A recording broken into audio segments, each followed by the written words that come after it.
yang berlihat di dalam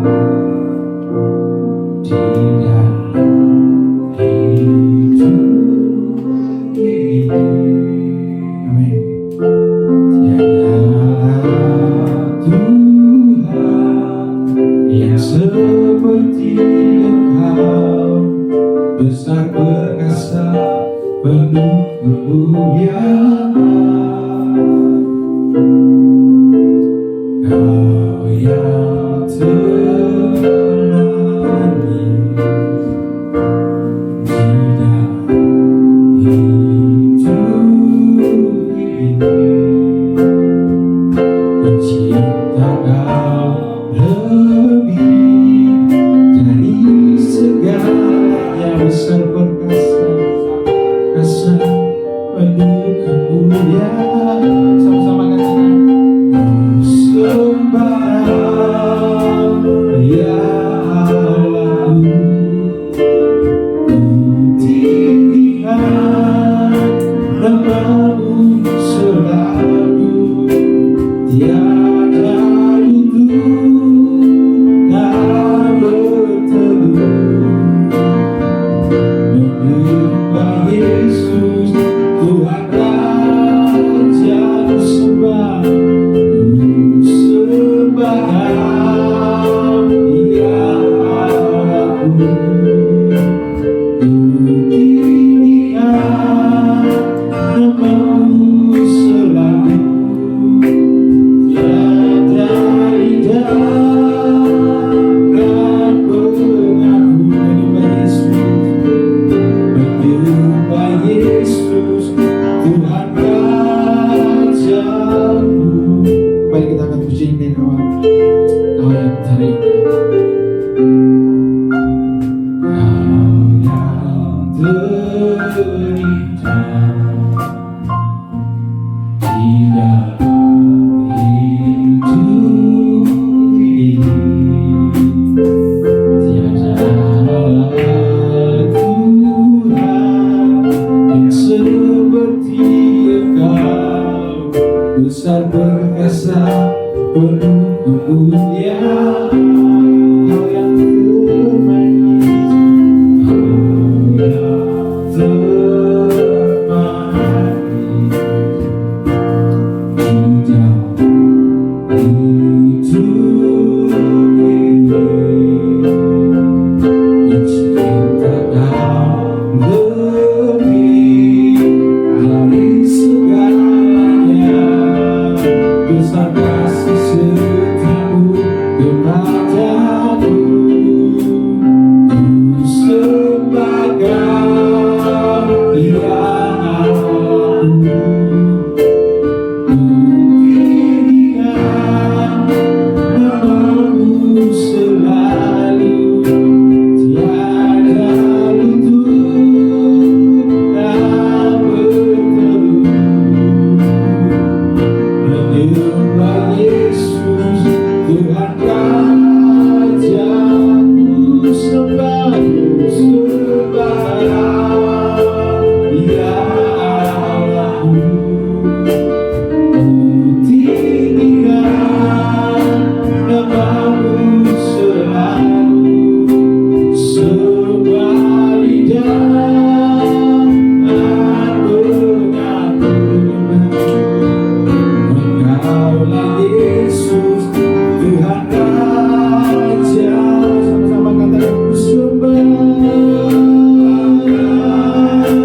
Yesus. Haleluya. Amin.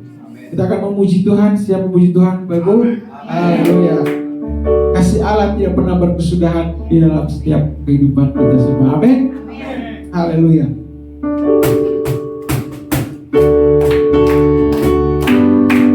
Bapak Ibu boleh bangkit tangan.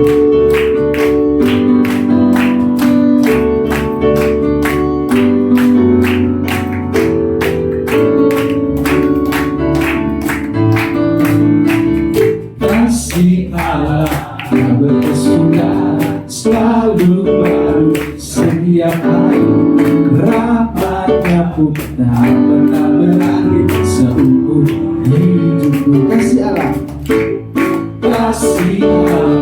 yang berkesudahan selalu baru setiap hari, rahmatnya pun tak pernah berakhir seumur hidupku.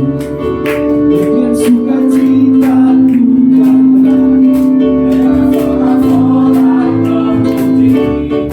mengalihkan pujian, haleluya, nyanyi bagi Yang Sang Raja, nyanyi bagi Yang Sang Raja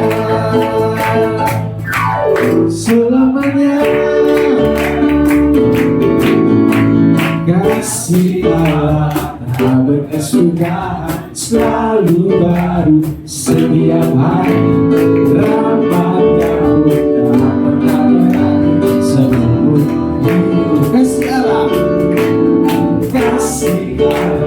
tak berkesudahan selalu baru setiap hari, rahmatnya pun tak pernah berakhir seumur hidupku. Dengan sukacita bukan berlari, dengan sorak-sorai memuji, menaikkan pujian, haleluya, nyanyi bagi Yang Sang Raja. Dengan sukacita yang benar, dengan sorak-sorai memuji, menaikkan pujian, haleluya, nyanyi bagi Yang Sang Raja, nyanyi bagi Yang Sang Raja selamanya. Haleluya. Masih ingin memuji Tuhan, Bapak Ibu? Haleluya. Kita percaya bahwa kasih Allah tidak terukur di dalam setiap hidup kita. Amin. Untuk itu kita akan angkat pujian, tiada terukur besar kasih setia Tuhan.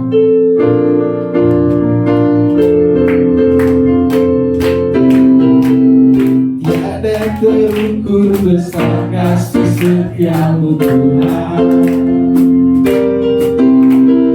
Panjang dan lebarnya melebihi lautan, jauh tinggi mengagasi langit, dalamnya tak dapat kuselami. Kasih setiamu besar selamanya. Kasih setiamu besar selamanya. Hatiku bersyukur, hatiku bersyukur, jiwaku memuji, mulutku bersorak memuji Engkau Yesus. Ajaib perbuatan besar anugerahmu, takkan berhenti ku memuji nama-Mu. Tiada terukur besar kasih setiamu Tuhan. Panjang dan lebarnya melebihi lautan, jauh tinggi mengatasi langit, dalamnya tak dapat kuselami. Kasih setiamu besar selamanya. Kasih setiamu besar, kasih setiamu besar selamanya. Hatiku bersyukur, hatiku bersyukur, amin. Jiwaku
Panjang dan lebarnya melebihi lautan,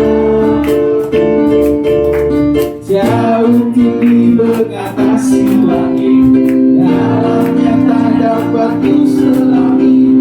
Kasih setiamu besar selamanya, kasih setiamu besar selamanya, kasih setiamu besar, kasih setiamu besar selamanya. Sekali lagi katakan, kasih setiamu besar, kasih setiamu besar selamanya. Haleluya, berikan tepuk tangan yang baik-baik. Puji Tuhan, selamat dulu Bapak Ibu Saudara.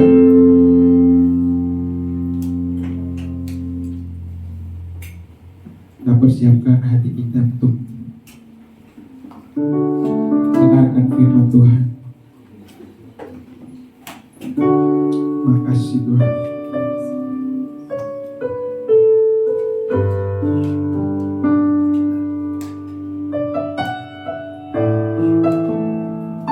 Kasih setiamu Tuhan yang kami rasakan lebih tinggi dari langit biru, lebih dalam dari lautan, lebih luas dari samudra. Tiada terukur kasih-Mu dalam hidup. Selalu kami terima, selalu kami rasakan. Makasih.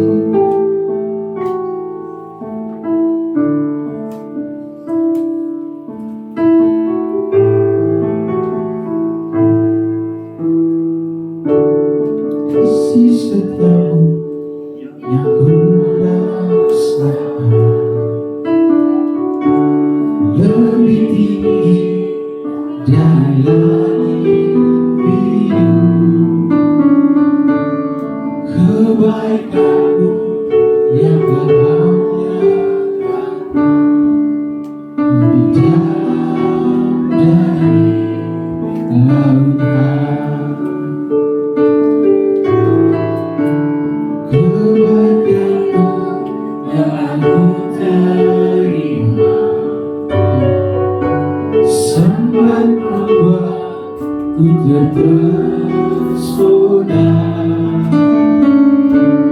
Apa yang tak pernah kupikirkan, itu yang Kau sediakan bagiku.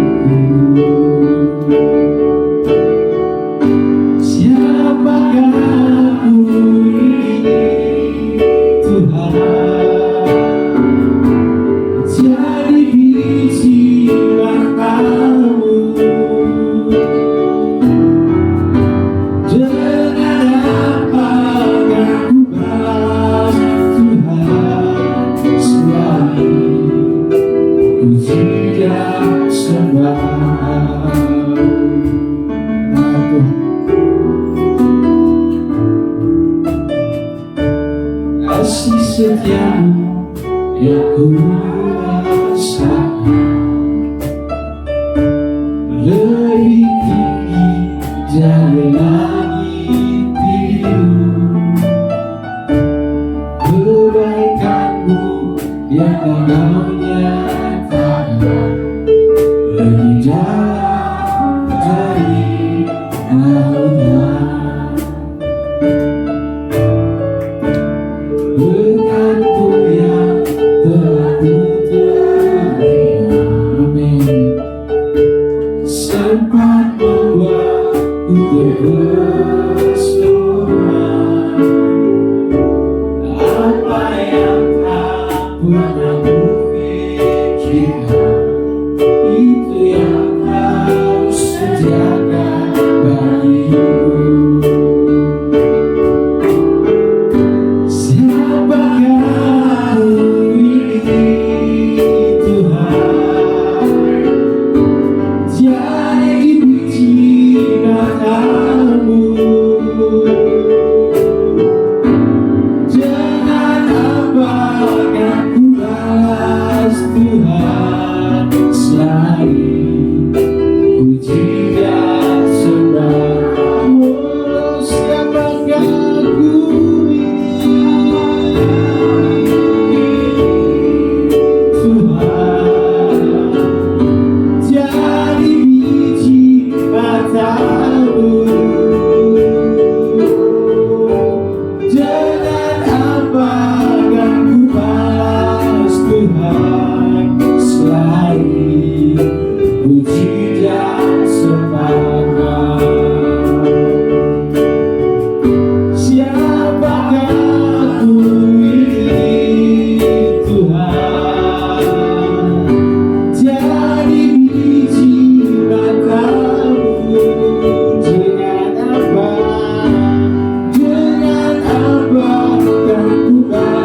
sembah, puji dan sembah, selain puji dan sembah, selain puji dan sembah Kau. Haleluya, haleluya Tuhan. Kami memuji, kami menyembah Engkau Tuhan. Sebab kami menyadari kami adalah biji mata-Mu. Kami persembahkan hidup kami sebab Engkau Tuhan kami yang layak terima persembahan. Engkau yang layak terima penyembahan, dan Engkau yang layak dipuji dan ditinggikan. Terima kasih Bapa. Minggu pagi hari ini kami ada semua karena anugerah Tuhan. Dan jika pada hari ini kami boleh beribadah, kami tahu Roh Kudus yang sudah memimpin langkah kami untuk beribadah. Dan kami siap Tuhan untuk firman Tuhan, sebab kebenaran-Mu itulah yang kami rindukan. Kebenaran firman Tuhan yang memerdekakan hidup kami dari segala ikatan, dari segala beban, dari segala hal yang menghimpit kami Tuhan.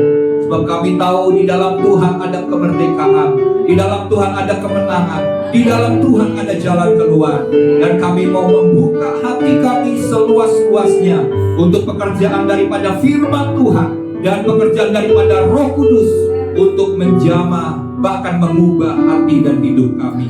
Terima kasih Bapa, kami buka hati kami. Berikan kepada kami roh hikmat dan wahyu pengertian, supaya kebenaran yang kami dengar betul-betul akan membuat hidup kami diubahkan menjadi baru seperti yang Tuhan inginkan. Berbicaralah ya Tuhan, sebab kami hamba-hamba-Mu siap mendengarkannya. Dalam nama Yesus kita semua yang siap mendengarkan firman bersama katakan amin. Beri kemuliaan bagi Tuhan Yesus. Haleluya, haleluya.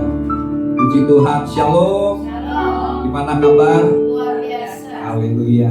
Tuhan Yesus tetap baik hari ini sampai selama-lamanya. Amin. Puji Tuhan. Bapak Ibu Saudara, hari ini kita akan mendengarkan firman Tuhan dengan tema mengenal kehendak Tuhan. Ya. Nah, Bapak Ibu Saudara, bulan Juli ini kan kita tahu bahwa tema umum daripada bulan ini adalah tujuan hidup dalam Kristus. Ya. Nah, untuk kita mengerti, mengetahui tentang tujuan hidup, salah satunya adalah kita harus mengenal atau mengetahui kehendak Tuhan. Kehendak Tuhan itu adalah sesuatu hal yang penting.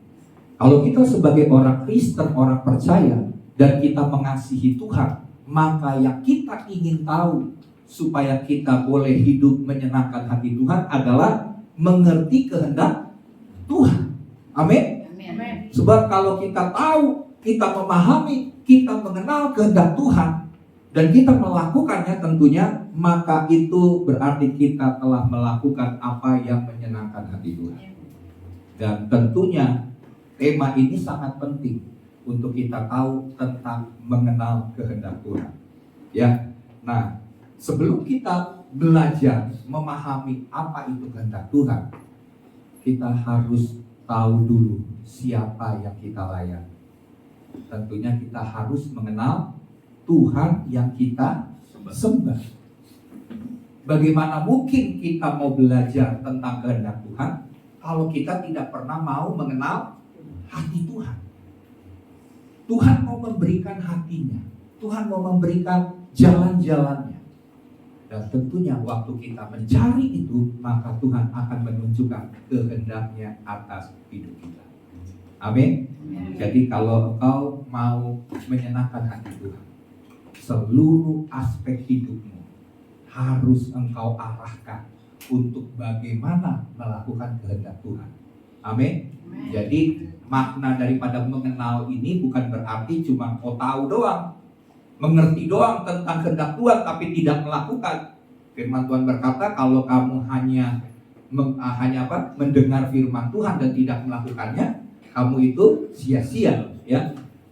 Padahal firman Tuhan berkata, berbagailah orang yang bukan saja mendengar tapi melakukan, apalagi melakukan kehendak Tuhan. Itu adalah hal yang penting yang harus kita pahami dan kita lakukan. Ada seorang penulis bernama C.S. Lewis berkata begini, di dunia ini hanya ada dua kelompok manusia. Ya, hanya ada dua kelompok. Satu kelompok akan berkata kepada Tuhan, dia akan berkata begini, jadilah kehendak Tuhan. Itu kelompok yang pertama. Atau kelompok lain yang kepadanya Tuhan akan berkata, ya sudah, terserah cara dan maumu saja. Nah ini, kita mau masuk kelompok yang mana? Kelompok yang pertama akan berkata, jadilah kehendak Tuhan. Apa yang kau pandang baik, apa yang perlu aku lakukan supaya aku menyenangkan Tuhan. Aku mau ngerti kehendak-Mu, dan terjadilah atas hidupku.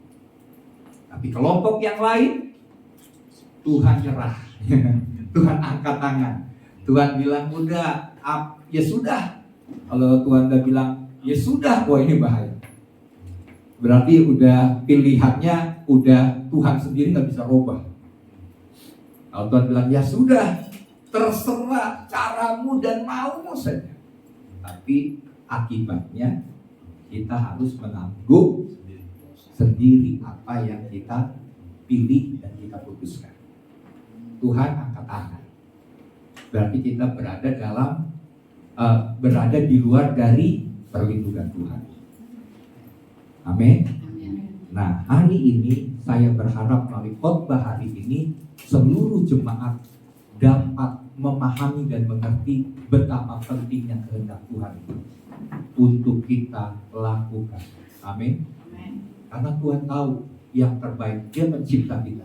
Kalau Dia mencipta kita, Dia tahu apa yang perlu untuk kita lakukan sebagai ciptaannya. Sama seperti begini. Waktu misalnya saya membuat misalnya seperti ini ya, mengenai soal tumbuh-tumbuhan. Ini kan plastik ya. Tumbuh-tumbuhan. Waktu saya membuat sesuatu ini ada tujuannya. Tujuannya untuk apa? Ini menjadi pajangan. Ya, kalau ini kan bunga plastik. Tapi waktu Tuhan menciptakan makhluk hidup, Tuhan semuanya punya tujuan. Dan waktu Tuhan menciptakan itu dengan sebuah tujuan, Tuhan inginkan tujuan yang diciptakannya ini menggenapi apa yang merupakan tujuan itu. Amin. Supaya kita diciptakan sesuai dengan tujuannya. Sama seperti saya katakan bahwa mobil itu diciptakan untuk mempermudah kita transportasi dan untuk jarak yang jauh. Itu gunanya mobil. Tapi kalau kita rubah mobil itu jadi sebuah rumah, bisa nggak? Ya bisa juga. Tapi kurang berfungsi dengan benar, dengan baik. Kita jadi, oh ini mobil bagus nih. Saya nih pakai jalan jauh-jauh, motor lah, berdebu lah, apalah, nanti perlu bayar bensin lah. Udah kita jadi rumah tinggal kita aja. Kita buat sehingga mobil ini jadi tempat tinggal. Bisa juga, tapi jadi nggak sesuai dengan fungsinya dia diciptakan. Ya, dia harus menggenapi, melakukan apa sesuai dengan dia dibuat. Demikian juga kita. Kalau kita mau menjadi gambaran Tuhan yang sejati, kita menjadi serupa dan segambar dengan Tuhan, orang lain bisa melihat Kristus Tuhan yang hidup dalam diri kita, maka yang harus kita lakukan adalah melakukan kehendak Tuhan. Kehendak Tuhan itu ada apa yang baik, yang berkenan, dan yang sempurna. Kalau yang keempat apa? Ada nggak yang keempat? Ada. Yang keempat adalah tidak melakukan kehendak Tuhan. Jadi kalau kita melakukan kehendak Tuhan, tiga. Apa yang baik, berkenan, dan sempurna. Yang keempat, tidak melakukan kehendak Tuhan. Oke, oleh sebab itu kita tahu bahwa Tuhan tahu hal yang seperti apa yang harus kita hidupi, atau apa yang perlu kita lakukan supaya kita dapat mencapai tujuan keberadaan kita di bumi ini. Kita harus tahu itulah kehendak Tuhan atas hidup kita, yaitu tujuan kita ada di bumi ini apa sih? Apa cuma sekedar mencari kesenangan duniawi?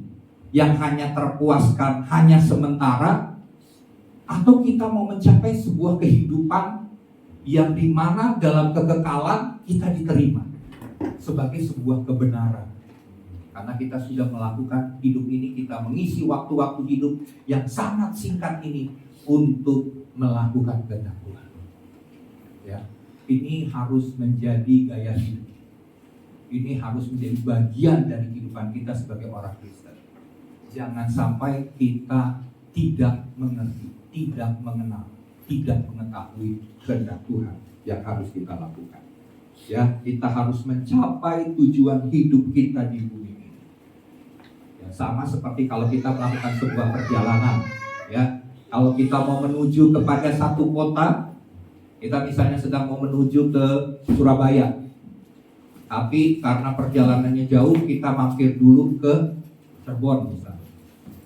Setelah kita sampai di Cirebon, kita bilang gitu, wih enak juga ya kota ini ya, udangnya gede-gede, makan udang Cirebon enak juga. Udahlah kita tinggal di sini aja lah, kayaknya lebih enak daripada ke Surabaya jauh, udah kita tinggal di Cirebon aja. Berarti kita tidak mencapai tujuan di mana kita ingin capai. Ya, harus sampai mencapai. Dan untuk mencapai tujuan itu kita perlu tahu kehendak Tuhan. Ya, itu anggap sebagai mobilnya lah, ya, caranya menuju ke Surabaya, yaitu melakukan kehendak Tuhan. Oke. Ya, jadi di sini kita melihat bahwa kita perlu memahami dan mengenal kehendak Tuhan. Nah, dalam kitab Injil, yaitu dalam Markus 1 ayat 11 sampai 20, nanti kita akan baca ayat-ayatnya dalam poin-poin, ya.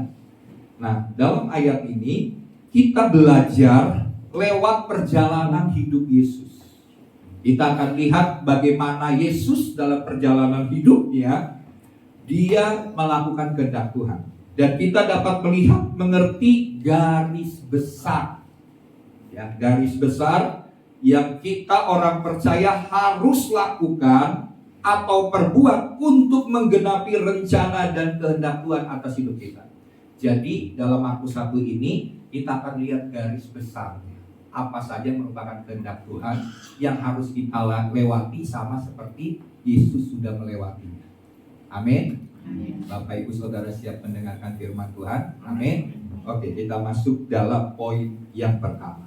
Belajar dari Yesus apa kehendak Tuhan atas kita. Oke, yang pertama kita lihat, yang pertama adalah memahami panggilannya, panggilan Tuhan. Ya, Yesus dalam hidupnya, dia juga sampai kepada situasi di mana dia memahami panggilan Tuhan atas hidupnya. Dalam ayat 9 sampai dengan ayat 11 saya akan baca ayat ini. Pada waktu itu datanglah Yesus dari Nazaret di tanah Galilea, dan ia dibaptis di sungai Yordan oleh Yohanes Pembaptis. Ya. Pada saat ia keluar dari air, ia melihat langit terkoyak dan roh seperti burung merpati turun ke atas Yesus. Lalu terdengarlah suara dari sorga, "Engkaulah anakku yang kukasihi, kepadamulah aku berkenan." Nah, untuk memenuhi panggilan Tuhan atas hidup Yesus, ya, panggilan Bapa dalam hidup Yesus, Yesus memberi dirinya untuk apa? Dibaptis. Yesus memberi diri dibaptis. Dan baptisan Yesus ini yang membaptis siapa? Yohanes Pembaptis. Ya, coba bayangkan Yesus dibaptis dengan baptisan Yohanes. Baptisan Yohanes itu pengertiannya yang kita pahami adalah baptisan untuk pertobatan. Ya, untuk bertobat. Makanya Yohanes Pembaptis itu diutus oleh Allah untuk menyampaikan berita pertobatan kepada bangsa Israel. Bertobatlah sebab kerajaan Allah sudah dekat. Dan serahkan dirimu untuk dibaptis. Nah, kenapa Yesus harus dibaptis? Kira-kira Yesus perlu dibaptis? Baptisan pertobatan oleh Yohanes. Sebenarnya enggak kan?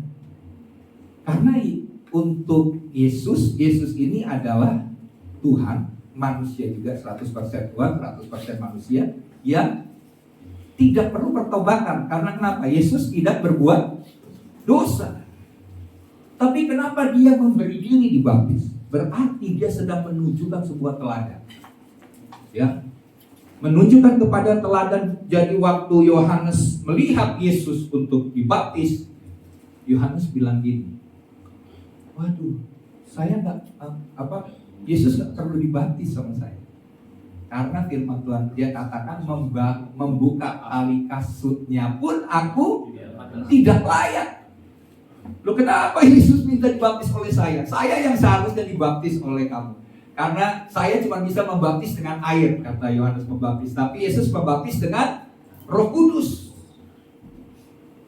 Jadi Yohanes minder. Yohanes bilang, jangan. Seharusnya saya yang dibaptis oleh engkau. Tapi Yesus bilang, lakukan sesuai dengan kehendak Allah.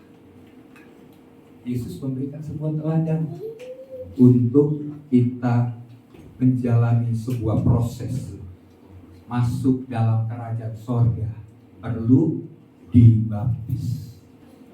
Ya, ini adalah cara yang paling utama. Ya, jadi Yesus bukan dibaptis karena perlu pertobatan, karena dia tidak berbuat dosa.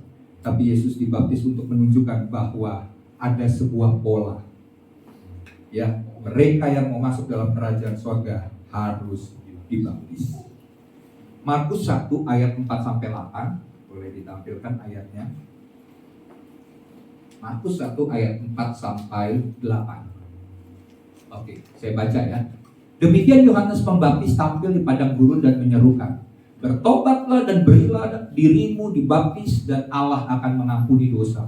Itu perkataan Yohanes. Dia seru-serukan. Lalu datanglah kepadanya orang-orang dari seluruh daerah Yudea dan semua penduduk Yerusalem, dan sambil mengaku dosanya mereka dibaptis di sungai Yordan. Terus Yohanes memakai jubah bulu unta dan ikat pinggang kulit, dan makanannya belalang dan madu hutan. Inilah yang diberitakan oleh Yohanes. Sesudah aku akan datang, ia yang lebih berkuasa daripadaku. Membungkuk dan membuka tali kasutnya pun aku tidak layak. Aku membaptis kamu dengan air, tetapi ia akan membaptis kamu dengan Roh Kudus. Ini Yohanes memperkatakan hal itu. Jadi waktu dia lihat Yesus, wah, dia bilang ini anak Allah. Tapi Yesus bilang, lakukan sesuai dengan kehendak Bapa. Akhirnya Yohanes membaptis. Ya, disinilah. Jadi baptisan Yesus adalah waktu Yesus dibaptis, apa yang terjadi? Langit terbuka. Roh Kudus turun dalam bentuk burung merpati.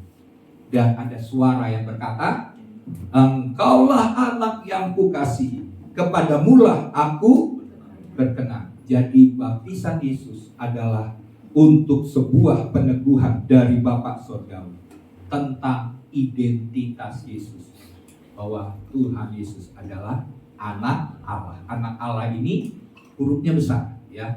A-nya itu anak, itu besar. Kalau kita anak-anak Allah, A-nya kecil. Ya, jangan pikir kita juga sama kayak Yesus. Enggak, Yesus itu anak Allah, Sang Putra, Bapa, Anak, dan Roh Kudus. Tapi bukan berarti kalau anak kapan lahirnya, bidannya siapa, bukan begitu ya. Tapi gambarannya bahwa anak ini sama seperti anak kunci. Ya, menandakan bahwa ini kunci gitu kan. Kunci itu ada beberapa banyak dan dia adalah anak kunci.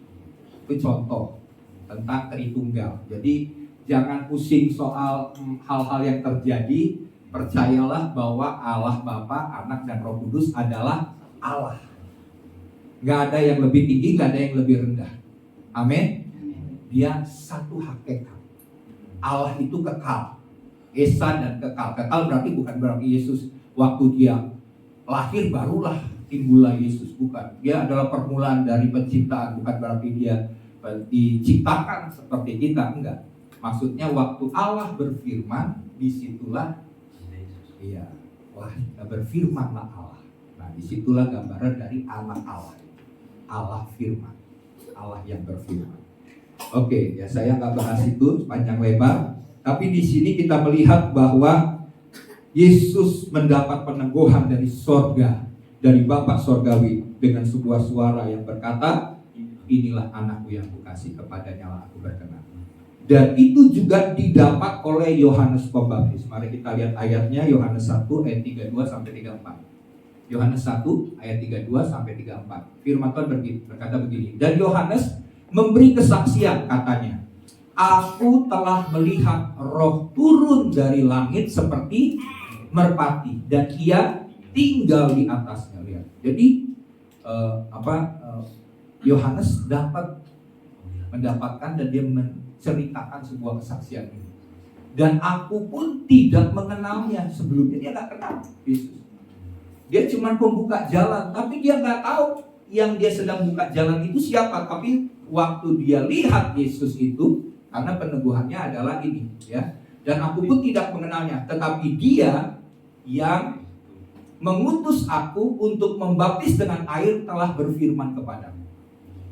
Jadi Yohanes Pembaptis sudah dapat pesan dari Bapa. Dia penyampai pesan, Bapa pesankan kepada Yohanes bahwa telah berfirman kepadaku, jikalau engkau melihat Roh itu turun ke atas seseorang dan tinggal di atasnya, dialah itu yang akan membaptis dengan Roh Kudus. Dan aku telah melihatnya dan memberi kesaksian. Ia, Yesus ini adalah anak Allah. Jadi bukan cuma Yesus yang dengar suara dari sorga, tapi sebelumnya Yohanes Pembaptis pun sudah dapat suara dari Tuhan.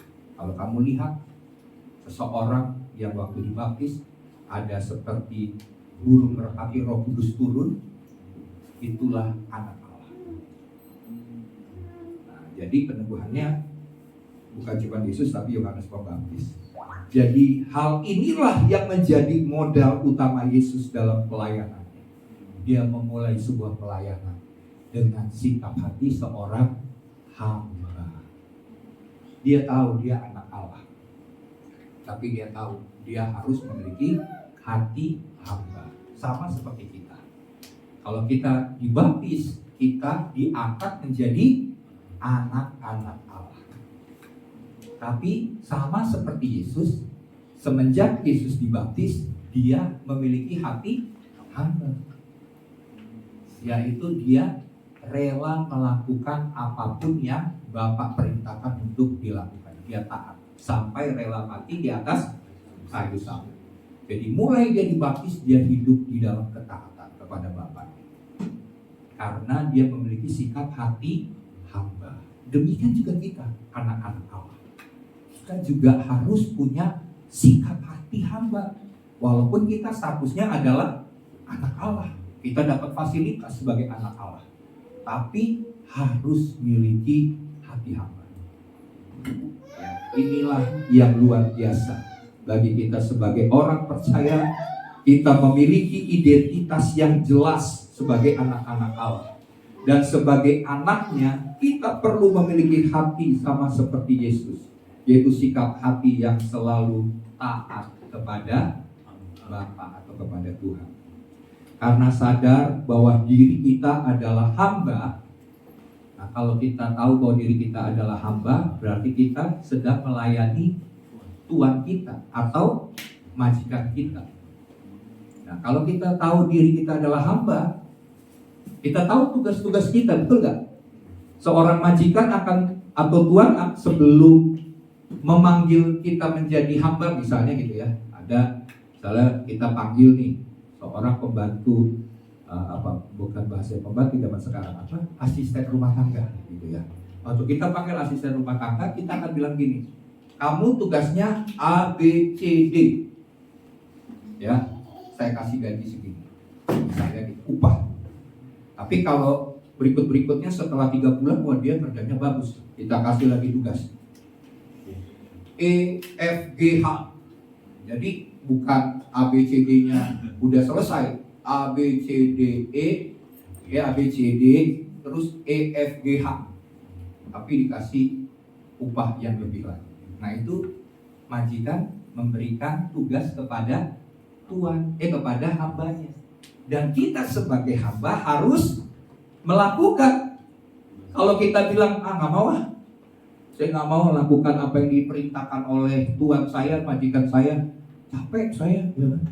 Udah saya nggak mau ya. Kalau begitu harus siap-siap untuk dipecat dikeluarin.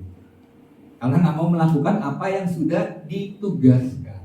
Itulah artinya hamba. Kita ini hamba. Kita ini budak. Nah, mesti tahu itu. Jadi jangan cuma minta hak kita sebagai anak. Tuhan, saya ini anak Allah. Mana berkat-berkat-Mu Tuhan? Tapi Tuhan bilang, boleh. Tapi engkau juga adalah hamba. Lakukan tugas. Lakukan bagian. Lakukan apa yang aku perintahkan. Waktu engkau lakukan, maka Tuhan berikan upah. Gambarannya seperti itu. Ya. Jadi sadari bahwa dirimu adalah hamba Tuhan, ya, bahwa hamba itu melakukan tugas perintah dari Tuhan atau majikannya. Yesus tidak pernah terganggu akan respon-respon yang negatif yang diterimanya dalam pelayanan, ya, karena dia tahu akan identitasnya dan memahami panggilan Tuhan dalam hidup. Ya, dia nggak pernah terganggu dengan respon-respon yang nggak bisa, yang nggak bisa menerima dirinya. Enggak, dia tetap jalan terus, ya. Dan kita lihat, kita pun juga jangan lagi cari-cari identitas kita, ya. Kita nggak perlu lagi dengan cara kita menarik perhatian orang untuk mendapatkan pujian dari manusia lewat perbuatan-perbuatan yang baik supaya kita dipuji. Ya, bukan itu tujuan. Perbuatan baik harus kita lakukan bukan untuk dipuji oleh manusia, bukan untuk mencari identitas diri kita supaya kita layak disebut sebagai orang baik, bukan. Kita melakukan perbuatan baik karena itu adalah identitas kita. Nggak perlu cari itu, ya, betul kan? Jadi kita lakukan bagian kita aja, ya. Jadi kita berlaku sesuai dengan identitas atau status kita sebagai anak Allah, dengan hidup sesuai firman Tuhan dan tentang keberadaan kita sebagai anak-anaknya. Itu yang harus kita kerjakan dan lakukan. Karena begitu banyak orang, apalagi misalnya dalam sebuah pelayanan, kita akhirnya mencari identitas supaya orang mungkin menyanjung dia. Dia mencari perhatian supaya orang lihat, oh, orang ini baik, ya. Jangan. Kita bukan mencari itu. Kita cari bukan perkenanan manusia, tapi mencari perkenanan Tuhan. Itu yang paling penting yang harus dimiliki. Nah, ada sebuah contoh gini, ya. Bagaimana kita sebagai anak-anak Tuhan juga harus punya sikap yang seperti Yesus. Nah, seringkali orang Farisi ingin menjatuhkan, menjebak Yesus karena ajaran yang Yesus ajarkan itu kadang-kadang berbeda dengan ajaran orang Farisi. Betul, ya? Karena Yesus itu menyatakan kebenaran. Dan waktu Yesus menyatakan kebenaran, orang Farisi membenci Yesus. Karena kenapa? Karena mereka punya sikap hati yang jahat. Mereka penuh dengan kemunafikan, mereka hidup dalam kesombongan. Waktu Yesus mengajarkan kebenaran, mereka membenci Yesus. Karena kenapa? Bukan mereka ini mengajarkan, kadang-kadang menyampaikan juga firman Taurat, ya, tapi mereka nggak pernah melakukan. Jadi orang dituntut melakukan, tapi dia nggak melakukan. Nah, inilah contoh bagaimana orang Farisi membenci Yesus. Nah, sikap mereka itu yang tidak boleh ada di dalam kehidupan kita sebagai orang Kristen. Nah, kita melakukan semua hal itu untuk menyenangkan Tuhan. Nah, hanya untuk mendapatkan sikap hormat dari manusia dan bukan mencari perkenanan Tuhan, itulah yang dimiliki oleh sikap dari orang Farisi. Mereka hidup dalam kepalsuan, tapi dibungkus secara rohani. Wah, ini kepalsuan. Ya, sebagai orang Kristen jangan lagi hidup dalam kepalsuan. Amin. Kalau kita hidup dalam kepalsuan, kita sedang menipu diri kita sendiri. Dan kita penuh dengan kebohongan. Di hadapan Tuhan semuanya kelihatan dengan jelas. Nggak ada yang tersembunyi. Kita tutupin dengan secara rohani sekalipun akan terbongkar. Sama seperti bau busuk. Kita simpan bau busuk itu dengan cara kita. Suatu saat bau itu akan tercium. Ya, jadi jalani hidup ini dengan seperti firman Tuhan. Ya, lakukan seperti yang Tuhan kehendaki. Nah, ada satu contoh bagaimana kisah daripada seorang perempuan yang kedapatan berzina. Betul ya? Waktu kedapatan berzina, apa yang dilakukan oleh orang Farisi? Mereka bawa perempuan berzina itu kepada Yesus. Tapi bawanya itu bukan supaya Yesus menegakkan kebenaran dan keadilan, tapi tujuannya adalah punya motivasi yang salah. Coba kita lihat ayatnya dalam Yohanes 8 ayat 3-6. Yohanes 8 ayat 3-6. Maka ahli-ahli Taurat dan orang-orang Farisi membawa kepadanya seorang perempuan yang kedapatan berbuat zina. Mereka menempatkan perempuan itu di tengah-tengah, lalu berkata kepada Yesus, Rabi, perempuan ini tertangkap basah ketika ia sedang berbuat zina. Musa dalam hukum Taurat memerintahkan kita atau kami untuk melempari perempuan-perempuan yang demikian dengan batu tentu. Lempari pakai apapun pokoknya sampai dirajam sampai mati sekali. Apakah pendapatmu tentang hal itu? Mereka tanya kepada Yesus. Mereka mengatakan hal itu untuk mencobai. Dicoba. Ya, supaya mereka memperoleh sesuatu untuk menyalahkan Yesus. Hati-hati nih, jemaat, jangan main jebakan Batman gitu ya. Nanti sama seperti orang Farisi yang mencari, akhirnya menjebak dan untuk mencari kesalahan. Tetapi Yesus membungkuk lalu menulis dengan jarinya di tangan. Sudah selesai? Oh, sudah selesai. Jadi ayat ini menjelaskan tentang ceritanya kan kita tahu tujuannya ternyata orang Farisi ini ingin menjebak. Terus apa yang dilakukan oleh Yesus? Setelah dia menulis jarinya di tanah, dia bilang ini, siapa yang tidak berdosa, dia yang pertama kali melempari perempuan itu. Satu persatu dari yang tua sampai yang muda gitu ya, mundur. Nggak ada yang melempari dengan batu. Padahal Yesus nggak bilang, oh nggak boleh. Kalau dia bilang nggak boleh, berarti dia melanggar hukum Taurat. Yesus tetap melakukan hukum Tuhan. Ya sudah, kalau gitu siapa yang tidak merasa berdosa, dia duluan yang lempar. Itu hikmat Tuhan. Akhirnya nggak ada yang berani, karena mereka menyadari bahwa dirinya juga berdosa. Bahkan jangan-jangan orang yang bawa perempuan kedapatan berzina itu adalah pelakor-pelakor juga, pelaku-pelaku juga, orang berdosa juga. Jadi nggak ada yang berani. Waktu Yesus lihat, wah kemana nih orang-orang? Udah pada pergi semua. Terus katanya, kemana orang-orang itu? Kata si perempuan itu bilang, udah pergi. Kata Yesus, ya, aku pun tidak akan menghukum kamu. Pergilah dan jangan berbuat dosa lagi. Nah, itulah perkataan Yesus, luar biasa. Dia gak cuma bilang, udah pergi, kamu aman dan tenang, gak ada yang berani lemparin kamu dengan batu. Udah, saya sih ya udahlah, gak apa-apalah, kamu udah begini. Enggak.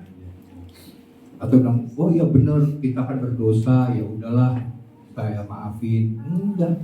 Yesus bilang dengan tegas, jangan berbuat dosa. Aku nggak akan hukum, tapi jangan. Ya, peringatan. Inilah yang kita harus miliki, karena di sekitar kita akan penuh orang-orang di luar Kristen, di luar kita sebagai orang percaya akan menjebak kita. Perbuatan-perbuatan baik kita, perbuatan-perbuatan kebenaran kita, mereka akan bilang, ini orang kok aneh ya, orang Kristen udah disakitin mengampuni ya. Orang Kristen sudah dijelek-jelekan, sudah ngomongin jahat, cuman bisa tersenyum ya. Cuman bisa berkata Tuhan mengasihi. Saya pernah lihat sebuah video, ini diambil dari sebuah cerita hidup seorang biarawati yang bernama Mother Teresa. Suatu kali ada sebuah kelompok orang yang pengen mengambil semua makanan sembako yang ada dalam rumah asrama yang dipegang oleh Mother Teresa. Kemudian waktu mereka mulai menggedor-gedor pintunya, orang yang di dalam nggak mau bukain pintu. Biarawati yang lain sama anak-anak kecil-kecil yang mereka sedang didik, diam di dalam rumah itu. Tapi mereka makin bertambah keras menggedor. Terus Mother Teresa baru datang, dan waktu melihat mereka dia tanya, mau buat apa? Kami mau mengambil apa yang merupakan barang makanan yang ada di tempat ini.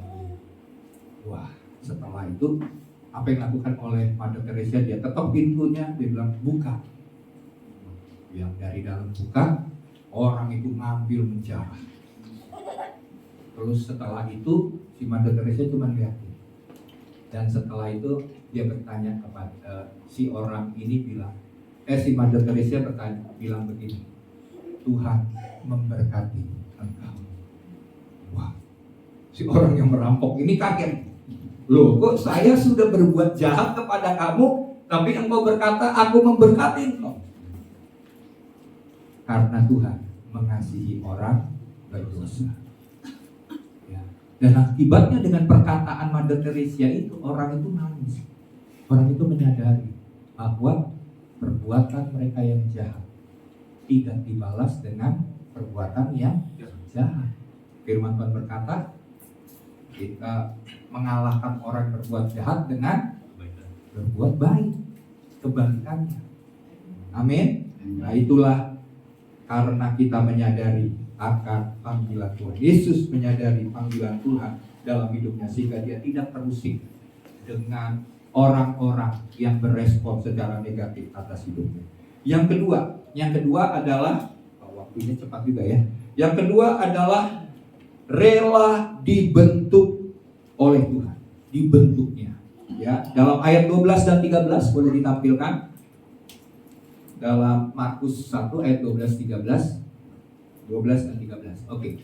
Ayat 12, segera sesudah itu roh memimpin dia ke padang gurun. Di padang gurun itu ia tinggal 40 hari lamanya, dicobai oleh iblis. Terus ia berada di sana di antara binatang-binatang liar, dan malaikat-malaikat melayani dia. Saya katakan ini adalah garis besar. Ini adalah pola. Yang pertama, Yesus dibaptis untuk menyatakan identitasnya. Demikian juga kita dibaptis dan kita memiliki identitas yang baru di dalam Kristus. Kita akan terusik dengan orang lain dengan cara-cara mencari identitas. Ada istilahnya kalau dulu sampai sekarang sih, politik identitas ya. Tapi kita nggak perlu cari karena kita sudah punya identitas dalam Kristus. Kemudian yang kedua adalah rela dibentuk oleh Tuhan. Artinya Yesus itu dibawa oleh Roh Kudus. Yang bawa Yesus ke padang gurun itu siapa? Roh Kudus. Untuk apa? Dicobai oleh iblis. Ya.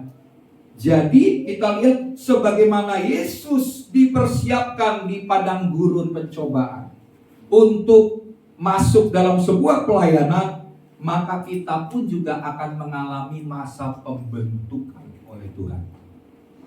Dan tempatnya adalah padang gurun. Siapa yang bawa? Roh Kudus. Lewatin proses yang tidak mudah. Karena di padang gurun ada apa? Binatang-binatang liar. Ya, kita siap untuk dimangsa oleh binatang-binatang liar.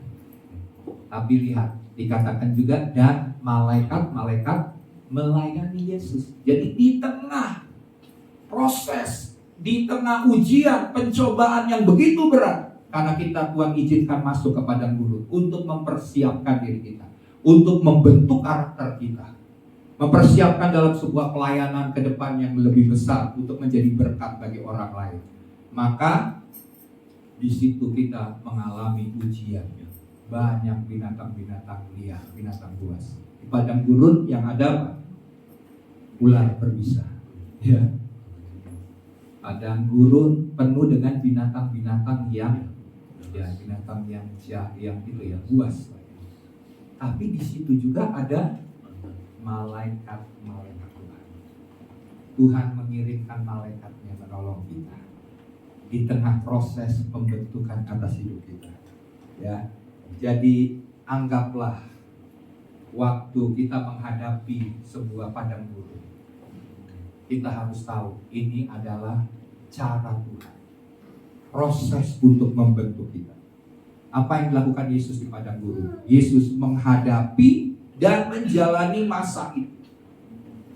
Ya, dia tidak lari. Dia bilang gini, waktu Roh Kudus bawa Yesus ke padang gurun, Yesus nggak bilang, wah, nggak bisa. Roh Kudus jangan bawa ke sini.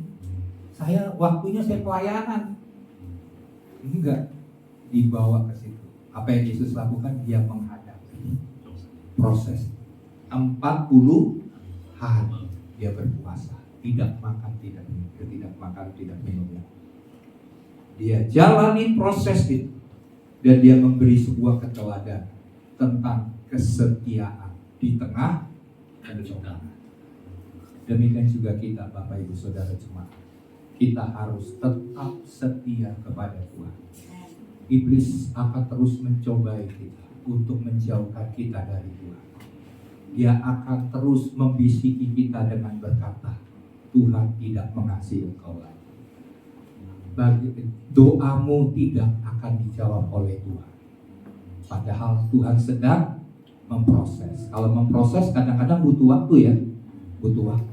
Sampai pada waktu Tuhan bilang, ya ini waktunya. Dan waktu jalanin proses itu memang gak mudah. Tapi kita harus tetap setia.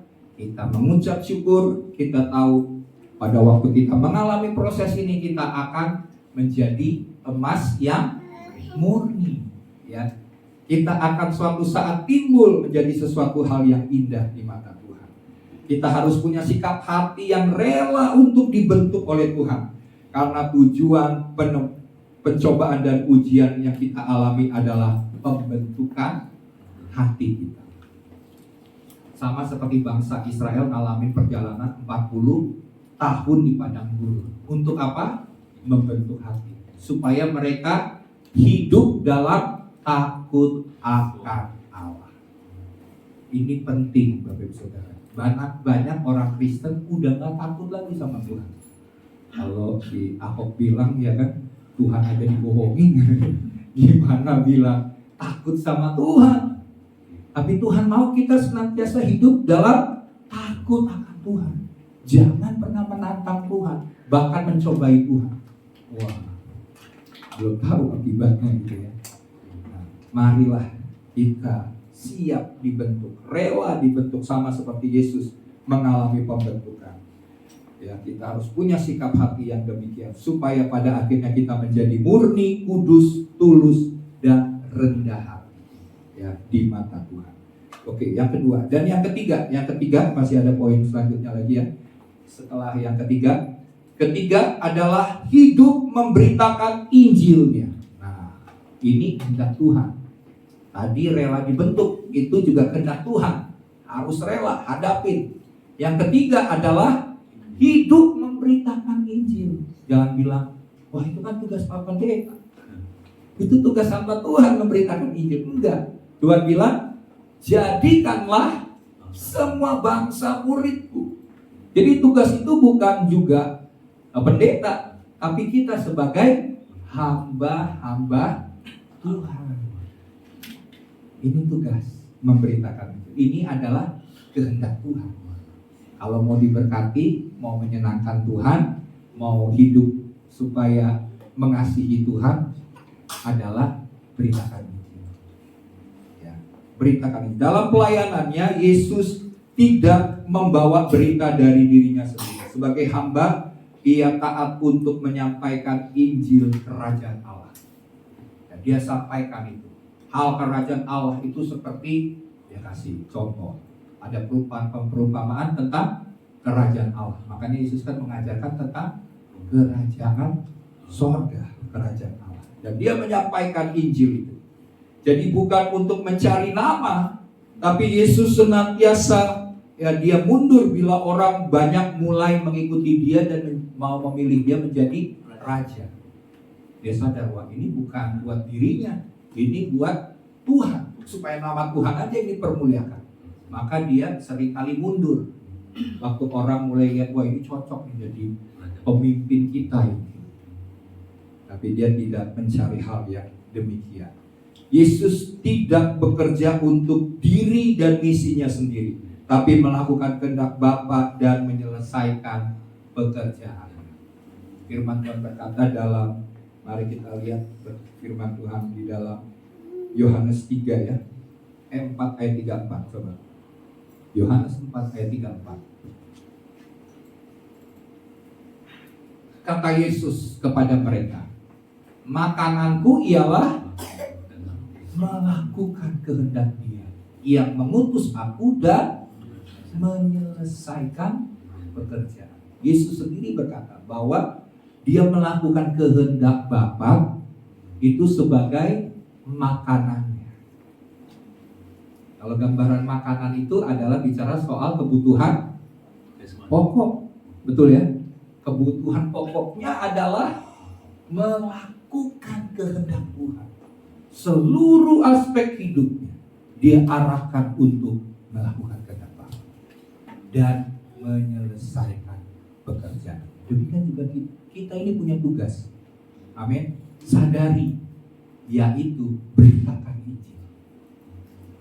Jangan bilang, wah nanti udahlah nanti tunggu saya siap. Enggak. Tuhan mau setiap kita bergerak karena kita sudah diselamatkan oleh Tuhan Yesus. Kita mau supaya keluarga kita, orang-orang yang kita kasihi juga diselamatkan. Mereka butuh penebusan atas dosa. Mereka butuh pengampunan atas dosa-dosa mereka. Mereka butuh kehidupan yang kekal yang Tuhan sediakan bagi setiap orang yang percaya kepada-Nya. Ya, dunia ini butuh. Karena masalah utama mengapa Tuhan tidak bisa berhubungan dengan manusia, putus hubungan dengan manusia, adalah apa? Dosa. Dosa membuat manusia terpisah dari Allah. Apapun cara manusia untuk membuat berdamai dengan Allah, tidak ada jalan. Tapi Yesus menebus dosa. Dan siapa percaya, penebusan dosa dan pengampunan atas dosa diberikan bagi setiap yang percaya. Kita harus bawa minimal keluarga kita, orang-orang terdekat yang kita kasih. Mulai dengan doa, berdoa. Setelah doa, sampaikanlah sedikit tentang Injil. Ya, sedikit aja. Nanti biarkan Roh Kudus yang bekerja. Kalau kita sudah berusaha melakukannya, terus dia juga belum bertobat, nggak apa-apa. Tuhan bisa punya pakai cara lain. Tapi kita juga harus punya tugas itu. Kita jangan bilang, oh itu tugasnya pendeta. Enggak, tugas kita. Amin. Sadari. Jangan bilang, jangan mau lari. Jangan mau bilang, saya nggak mau dapat tugas itu. Enggak. Itu tugas kita bersama. Beritakan Injil kepada segala makhluk. Ya, firman Tuhan berkata gitu. Sembuhkan yang sakit, usir setan-setan, terus akhirkan orang kusta, terus apa lagi? Bangkitkan orang mati. Wah, ini Siapa yang berani nih bangkitin orang mati? Tapi Tuhan bilang, beritakan Injil Kerajaan Allah. Karena Injil Kerajaan Allah bicara soal Injil kuasa. Ada kuasa waktu kita menyampaikan firman. Jadi kalau ada orang yang kesurupan, ya, jangan pertama kali yang diingat nomor telepon pendeta. Jangan, langsung coba. Wah, saya ini orang percaya. Tanda-tanda ini menyertai orang percaya. Aku akan mengusir setan-setan demi nama. Usir setan. Amin. Dan kita lihat Injil berkuasa. Kerajaan Allah datang. Kehendak Tuhan dinyatakan. Amin. Beritakan Injil, baik atau beritakan firman, baik atau tidak baik waktunya. Ya. Kehendak Allah bagi kita adalah hidup memberitakan Injil Kerajaan Allah. Kita harus menghidupi Injil Kerajaan Allah itu, bahkan memberitakannya, karena semua manusia perlu penebusan dan pembebasan, pengampunan atas dosa-dosanya. Ya, kita jangan jadi orang yang egois. Kita sudah diselamatkan, kalau sungguh-sungguh percaya sudah diselamatkan. Tapi kalau belum yakin, ya mungkin belum punya niat untuk memberitakan Injil. Tapi kalau sudah yakin, misalnya gini, kita sudah dapat sesuatu hal yang besar, dan kita tahu cara untuk mendapatkan sesuatu hal yang besar itu. Misalnya kita dapat hadiah, kita dapat hadiah yang besar. Kita tahu caranya dapetin hadiah yang besar itu. Sebagai orang yang mengasihi keluarga kita, saudara kita, kita mau kan orang itu juga mendapatkan hadiah yang besar itu. Apa yang kita lakukan? Kita kasih tahu caranya supaya dia juga dapat hadiah yang besar seperti yang kita sudah terima. Tapi kalau kita nggak pernah terima, bagaimana kita bisa ceritakan? Ya, jadi harus alami Injil Kerajaan Allah, baru beritakan Injil itu, ya, dan Allah akan menyertai kita. Dia akan memberikan kasih karunia kepada setiap manusia sehingga mereka diselamatkan. Ya. Yang keempat, yang terakhir. Yang terakhir, tapi ada poin-poinnya lagi. Oke, nggak apa-apa ya. Yang keempat adalah memuridkan umat Tuhan. Nah, ini juga panggilan. Ini adalah kehendak Bapa. Ya, Tuhan berkata, waktu Yesus naik ke sorga, dia memberikan pesan. Biasanya kalau orang mau meninggal, orang yang mau terakhir, dia sebelum pergi, dia akan memberikan pesan-pesan khusus. Nah, Yesus sebelum dia terangkat ke sorga, dia memberikan pesan khusus sebelum dia sampai naik. Dia bilang begini, pesan terakhirnya adalah, pergilah, jadikanlah semua bangsa murid, baptislah mereka dalam nama Bapa, Anak, dan Roh Kudus, dan ajarkanlah mereka segala sesuatu yang kuperintahkan kepadamu, dan ketahuilah aku menyertai kamu sampai kepada akhir zaman. Kalau mereka udah lihat, wah Yesus sudah hilang di awan-awan. Pesannya itu senantiasa diingat oleh murid-muridnya. Demikian juga kita, orang Kristen, harus pesan itu harus disampaikan dari generasi kepada generasi. Muridkan bangsa-bangsa. Pekerjaan Tuhan yang besar ini tidak dapat diselesaikan dengan diri kita sendiri. Kita butuh kesatuan. Kita butuh bersinergi, kita butuh bersama-sama ya, berkolaborasi untuk bisa menjadikan bangsa-bangsa itu murid Yesus. Ya. Dengan tujuan bersama, yaitu memuridkan. Jadikan mereka sebagai murid Yesus. Kalau kita perhatikan di ayat Alkitab ya, kalau nggak salah hanya 3 sampai ayat yang bicara soal gereja. Tapi bicara soal murid itu ada kalau nggak salah 300-an. Ya, Yesus bicara tentang menjadi murid. Betapa pentingnya kita menjadi murid. Jadi kalau kita sedang bergereja saat ini, beribadah di gereja, pastikan dirimu adalah murid-murid sejati, murid-muridnya Yesus. Jangan sampai kita cuma sekedar datang ke gereja, ibadah di gereja, kita bilang amin, haleluya, puji Tuhan. Yang penting saya sudah setor muka dengan Tuhan ke gereja. Enggak. pastikan hidupmu bertumbuh secara rohani sampai menjadi murid Kristus, dewasa secara rohani. Ya, ini hal yang penting. Ya, dan juga tentunya waktu kita jadi murid, kita tahu kita nggak bisa bekerja di ladang Tuhan yang luas ini sendiri. Kita harus bersama dengan murid-murid Tuhan yang lain bekerja sama menjadi sebuah tim kerja. Amin. Sebuah perusahaan, kalau dia mau melakukan sehingga perusahaan itu menjadi lebih besar, lebih maju, dia membentuk sebuah teamwork yang solid, yang tangguh, ya, yang hebat. Nah, demikian juga kita, walaupun mungkin saat ini gerejanya, ya saya percaya sedang mengalami proses, tapi mari saya undang jemaat, kita sama-sama bekerja di ladangnya Tuhan. Kita mau supaya segala bangsa ini dimuridkan. Mungkin yang lain punya tugas yang beda-beda. Ada yang punya karunianya ini, karunianya yang satu berbeda. Nah, kalau disatukan, ini jadi luar biasa. Kayak sebuah perusahaan ada timnya kan, ada tim accounting, ada tim marketing, ada tim misalnya yang mengadakan pemasaran, ya, menjual produk-produknya, model-model pemasarannya berbeda-beda setiap bidang, tapi dengan satu tujuan, untuk membesarkan perusahaan. Demikian juga kita mau membesarkan kerajaan surga di bumi ini dengan semua potensi talenta yang Tuhan sudah berikan kepada kita. Mari kita bersama-sama membangun kerajaan Allah melalui gerejanya, dengan menjadikan diri kita sebagai murid-murid Tuhan Yesus. Amin buat firman Tuhan. Mari kita akan mengakhiri ibadah hari Minggu ini.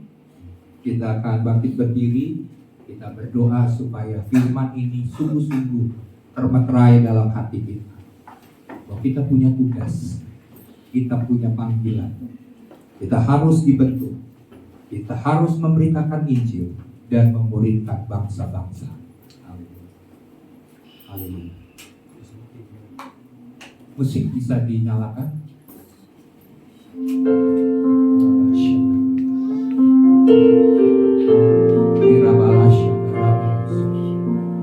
Terima kasih buat kami paham, buat kami mengerti. Kami adalah rekan sekerja. Ini sebuah kehormatan, ini sebuah pilihan yang Tuhan sudah tetapkan atas hidup kami. Kami mau ambil bagian dalam ladang Tuhan yang besar. Kami tahu kami punya tugas yang belum tentu orang lain dapat mengerjakannya. Dan itu Tuhan berikan kepada kami dengan potensi, dengan karunia dan talenta yang Tuhan sudah berikan kepada kami. Kami mau mengembangkannya Tuhan.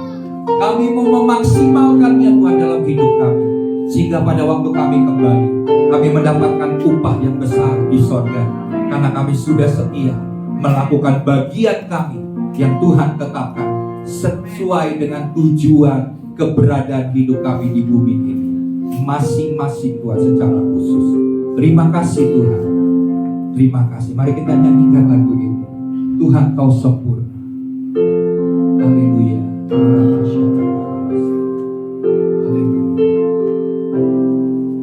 Tuhan Kau sempurna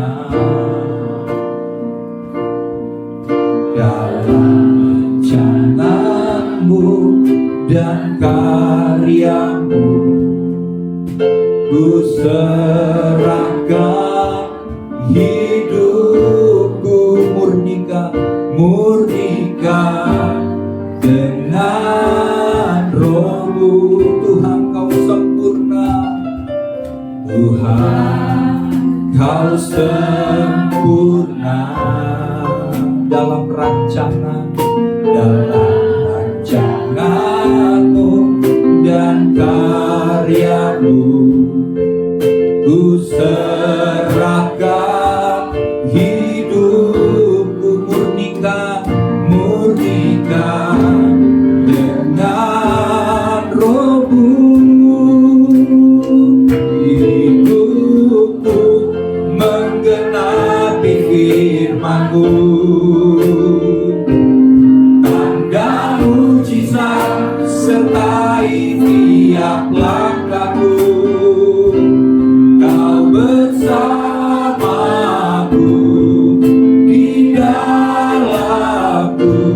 jadi bukti kebesaran-Mu.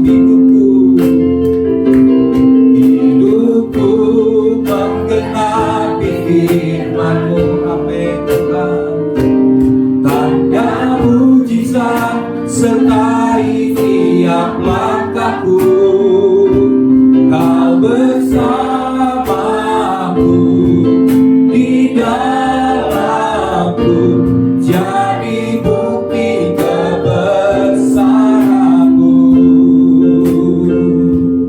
Mari kita berdoa, masing-masing berdoa, minta kepada Tuhan supaya Tuhan memakai hidupmu untuk melakukan kehendak Bapa. Karena orang yang berbahagia adalah orang yang melakukan kehendak Bapa. Sehingga pada saat kita kembali ke sorga, ke tempat yang Tuhan telah sediakan bagi setiap kita, kita akan mendapatkan mahkota-mahkota yang disediakan oleh Tuhan kepada kekasih-kekasihnya, kepada hamba-hambanya yang setia melakukan kehendak Bapa. Sama seperti Yesus. Yesus melakukan kehendak Bapa dan menyelesaikan pekerjaannya. Seluruh aspek hidupnya Dia arahkan untuk melakukan kehendak Bapa, melakukan perbuatan-perbuatan yang baik, memberitakan Injil Kerajaan Allah, sehingga bangsa-bangsa boleh datang dan menjadi murid daripada Tuhan. Demikian juga setiap kita, mari mulai bangun sebuah pemikiran, sebuah gaya hidup, sebuah cara yang Tuhan mau untuk kita jalani sebagai kehendak Tuhan yang harus kita jalankan dan kita terima daripada Tuhan. Maka Tuhan akan memberkati setiap kita dan janji-janjinya akan digenapi dalam kehidupan kita. Karena bukan perkara-perkara dunia yang kita cari yang hanya sementara, tetapi perkara-perkara kekal yang Tuhan sediakan bagi setiap kita. Karena hidup kita diciptakan untuk sebuah kekekalan. Mari kita nyanyikan lagu ini, biar kesempurnaan daripada Bapa tentang rancangannya dan karyanya itu terjadi dalam kehidupan kita. Tuhan menggenapi rencananya atas hidup kita, dan kita akan senantiasa berkata kepada Tuhan, jadilah kehendak-Mu atas hidup kami, sama seperti yang Tuhan rancangkan di sorga. Haleluya, haleluya. Mari kita nyanyikan lagu ini. Tuhan, Kau sempurna dalam rancangan-Mu dan karya-Mu. Ku serahkan hidupku, murnikan dengan Roh-Mu. Sekali lagi katakan, Tuhan, Tuhan, Kau sempurna dalam rancangan-Mu dan karya. Kami serahkan Tuhan, urapi dan pakai setiap kami untuk menggenapi kehendak Tuhan. Murnikan dengan Roh-Mu hidupku, menggenapi firman-Mu, yes Lord. Tanda mujizat sertai tiap langkahku, Kau bersamaku di dalamku, jadi bukti kebenaran hidup kami Tuhan. Menggenapi firman-Mu, tanda mujizat sertai tiap langkahku, bersamaku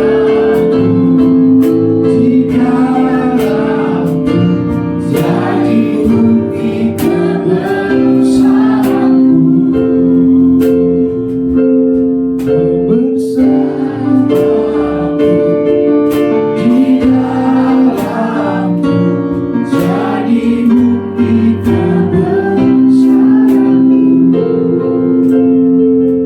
Ucap syukur atas firman Tuhan yang sudah disampaikan bagi setiap kami di hari ini Tuhan. Biar kami menerima dan kami melakukan firman Tuhan. Memberkati hamba-Mu Bapak Pendeta Ferdinand Poli yang sudah menyampaikan firman Tuhan. Kau kembalikan minyak pengurapan yang baru yang berasal daripada Tuhan. Memberkati pelayanan hamba, mengembalakan jemaat-Mu di tempat ini, memberikan hikmat, memberikan kemampuan, memberikan kekuatan agar dia mampu menjalani tugas dan tanggung jawabnya yang Tuhan berikan baginya. Terima kasih, memberkati keluarganya Tuhan. Manapun berada, Tuhan tetap terus pakai. Terima kasih kami yang mendengarkan firman Tuhan dan kami diberkati oleh firman-Mu menjadi rema dalam hidup kami. Terima kasih Tuhan. Sebentar kami akan memberikan persembahan. Berkati persembahan kami. Kami siap memberi dalam nama Tuhan Yesus kami berdoa. Amin. Bapak Ibu silakan duduk kembali, kita akan memberikan persembahan.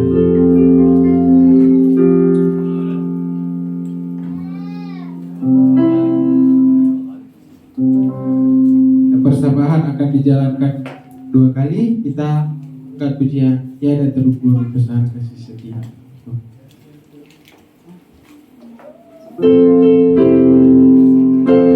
Terukur besar kasih setiamu Tuhan, panjang dan lebarnya melebihi lautan, jauh tinggi mengatasi langit, dalamnya tak dapat kuselami. Kasih setiamu besar selamanya, kasih setiamu besar selamanya. Hatiku bersyukur, jiwaku memuji, mulutku pun bersorak memuji Engkau. Yesus, ajaib perbuatanmu, besar anugerahmu, takkan berhenti ku memuji nama-Mu. Tiada terukur besar kasih setiamu Tuhan. Amin. Panjang dan lebarnya melebihi lautan, jauh tinggi mengatasi langit, dalamnya tak dapat kuselangi. Kasih setiamu besar selamanya, kasih setiamu besar selamanya. Tuhan memberkati persembahan Bapak Ibu Saudara. Mari kita bangkit berdiri. Kita akan mengakhiri ibadah kita di hari ini.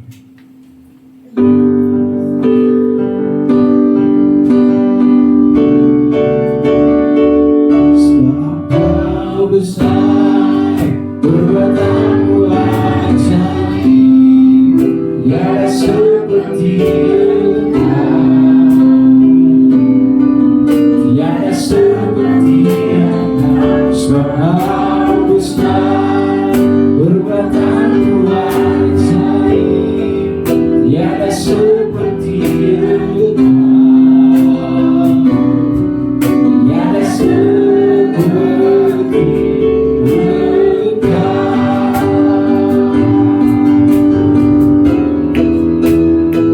Sebab Kau besar, perbuatanmu ajaib, tiada seperti Engkau, tiada seperti Engkau. Sebab Kau besar, perbuatanmu ajaib, tiada seperti Engkau, tiada seperti Engkau. Sekali kata, sebab Kau besar, perbuatanmu ajaib,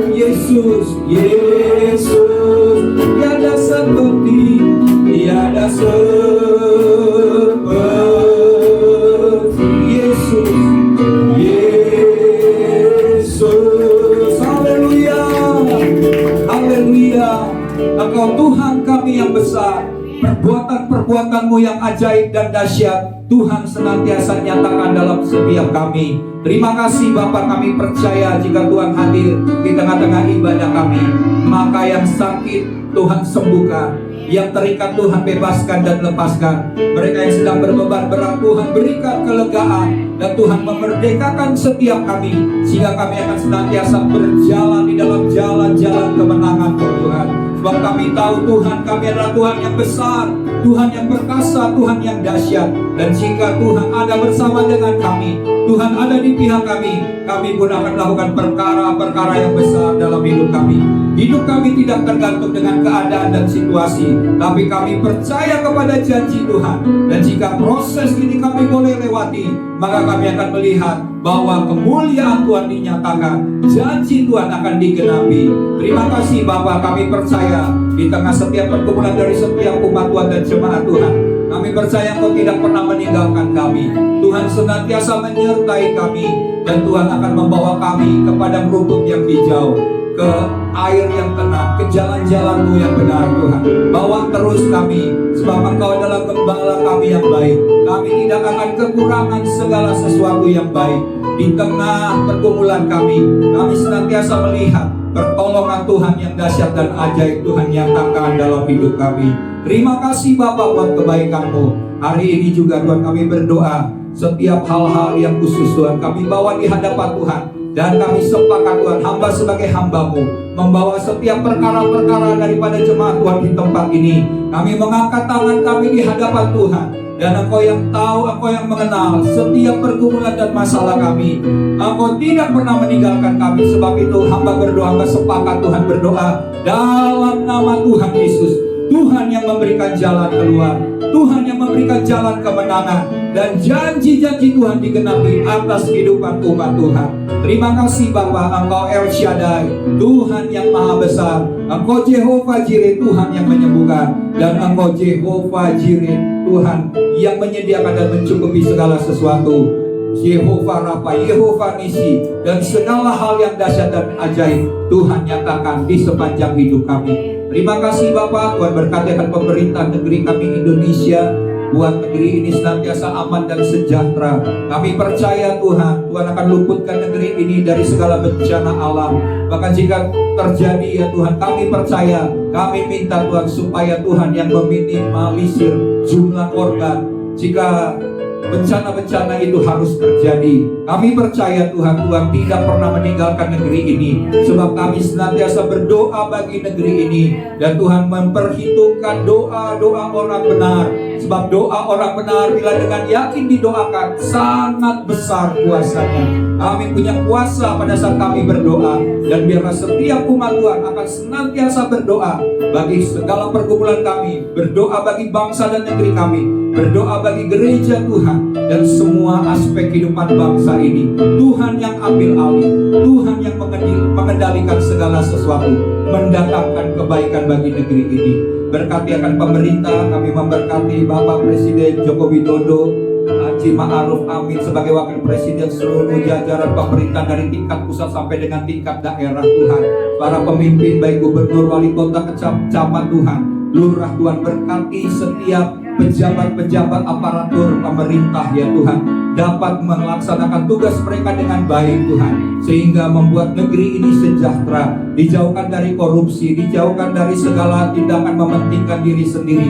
Bahkan setiap pekerjaan iblis yang coba mengacaukan negeri ini untuk menggagalkan kesatuan di dalam negeri ini, kami ikat, kami patahkan roh kekacauan, kami ikat patahkan roh yang coba memecah belah bangsa ini, baik itu juga roh radikalisme, intoleransi, roh semua pekerjaan teroris. Kami ikat segala pekerjaan kegelapan itu, tidak boleh ada di negeri ini. Berkati supaya tahun 2024 pada saat pemilu boleh berjalan dengan baik, dan pemimpin yang berasal daripada Tuhan. Kami percaya Tuhan yang sudah menetapkannya dan yang akan memimpin negeri ini. Terima kasih Bapak. Kami serahkan juga TNI dan Polri dapat bekerja untuk menjaga wilayah negeri ini senantiasa aman. Tuhan berikan hikmat, Tuhan senantiasa berikan kemampuan untuk dapat membuat negeri ini aman Tuhan. Terima kasih Bapak. Terlebih daripada itu kami percaya, hanya jika Tuhan yang mengawal kota dengan malaikat-malaikatnya, maka kota, wilayah, dan bangsa ini akan senantiasa aman dan sejahtera. Terima kasih Bapak, ini doa-doa kami bagi bangsa dan negeri kami, dan kami akan melihat kebangkitan rohani, kebangunan rohani akan terjadi atas gereja Tuhan, dan gereja Tuhan akan bangkit untuk menjadi sebuah umat Tuhan yang akan melakukan perkara-perkara yang besar Tuhan, karena Engkau memakai setiap kami, mengurapi setiap kami, dan membuat seperti perintah Tuhan itu digenapi untuk menjadikan segala bangsa murid Tuhan. Biarlah roh kami terus menyala-nyala, berkobar-kobar sampai Tuhan Yesus Kristus datang kedua kali menjemput kami. Dan sebelum kita pulang, mari jemaat Tuhan, kekasih Tuhan, biji mata Tuhan, arahkan hatimu, tadahkan tanganmu, dan terimalah berkat Tuhan. Diberkatilah hidup, diberkatilah keluarga, diberkatilah pelayanan, diberkatilah pekerjaanmu, diberkatilah segala sesuatu yang kau kerjakan dengan kedua tanganmu. Tuhan memberkati dan membuatnya berhasil dan beruntung. Janji Tuhan digenapi atas hidupmu. Tidak ada satu rencana Tuhan yang gagal atas hidupmu. Tuhan akan menepatinya, sebab Tuhan adalah setia dan baik atas umatnya. Dan biarlah berkat daripada Bapa Surgawi, kasih karunia, cinta kasih, kasih setia daripada Tuhan Yesus, dan persekutuan, pengurapan, kuasa Roh Kudus akan turun dan melingkupi engkau, menuntun langkah-langkah dan jalan hidupmu. Dan sampai Tuhan Yesus Kristus datang kedua kali menjemput engkau, engkau tidak kedapatan bercacat celah, tapi engkau terus melakukan kehendak Tuhan, dan engkau akan diangkat di awan-awannya yang permai dan menerima janji-janji Tuhan. Setiap kita yang telah memberi berkat Tuhan bersama-sama katakan amin. Amin.